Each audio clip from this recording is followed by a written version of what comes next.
Voters across the Portland Metro weighing in on a number of key measures that could raise their property taxes. Let's get right to it, starting in Portland with just one issue on the ballot, the Portland Parks levy. And while the margin is closer than similar votes in past years, this is still on track to pass. The yes is at nearly 54%, the no's at 46%. Now, keep in mind the last time this levy passed in 2020, it was with 64% of the vote. So if things hold here, a much tighter margin. Catherine Cook's here. Catherine, we should note this is not a status quo measure. It's an increase in taxes. A 75% increase over what people are paying right now for parks, David. And that works out to be about $133 a year for the average homeowner. While Portlanders love their parks, this levy comes amid questions over how the city handled funding it already had to maintain the parks.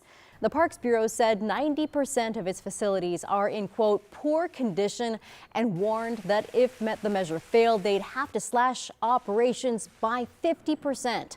But an audit released earlier this year said the Parks Bureau doesn't have a plan to pay for parks upkeep, and said the Bureau has failed to show cost-saving measures. Tonight, supporters of the levy gathered to watch election results, including Council President Ilana Pertl-Guiney. She noted that the levy includes a number of measures aimed at increasing accountability and transparency.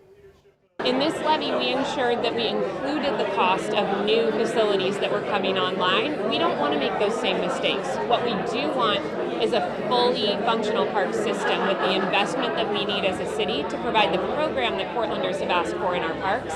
And that's what Portlanders spoke to today. While most local leaders support the levy, City Councilor Dan Ryan came out last week against it. He said the Bureau should focus on generating more of its own revenue instead of asking taxpayers for more money.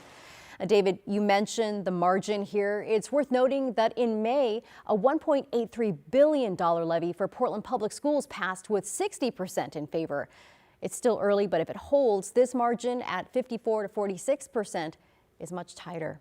Back to you. Yeah, perhaps a sign taxpayers are saying they are tired of new or increased taxes. Thanks, Catherine.